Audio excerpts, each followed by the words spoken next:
అందరికీ నమస్కారం.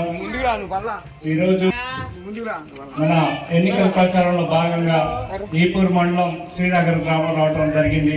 చాలా సంతోషం.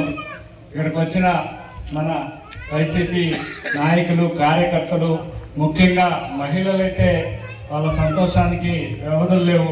వాళ్ళ ప్రేమ అభిమానం చూస్తే నాకు చాలా సంతోషం ఇస్తుంది. ఇలాగే మీ ప్రేమ అభిమానాలు మున్ముందు కూడా ఉండాలని, మీ ఆదర అభిమానాలు ఉండాలని మన ఎమ్మెల్యే గారికి కోరుకుంటా. అదేవిధంగా మన వెనుకొండ నియోజకవర్గం గతంలో ఎన్నడూ లేని విధంగా ఎన్నో అభివృద్ధి కార్యక్రమాలు మన 2019లో మన ఎమ్మెల్యే గారిని గతంలో ఎప్పుడూ లేనంత మెజారిటీతో గెలిపించినందుకు ఈ నమ్మకాన్ని ఒమ్ము చేయకుండా ఆయన ఈ గత 5 సంవత్సరాల్లో నిత్యం ప్రజలతో అందుబాటులో ఉంటూ ఆయన మన నియోజకవర్గ అభివృద్ధి ఎజెండాగా పెట్టుకొని పనిచేస్తూ ఉన్నారు. చాలా పనులు దశాబ్దాలుగా పెండింగ్ ఉన్న సమస్యలన్నీ కూడా మన ప్రభుత్వంలో చేసుకోగలిగాము. వెనుకొండ పట్టణంలో అయితే ఎన్నో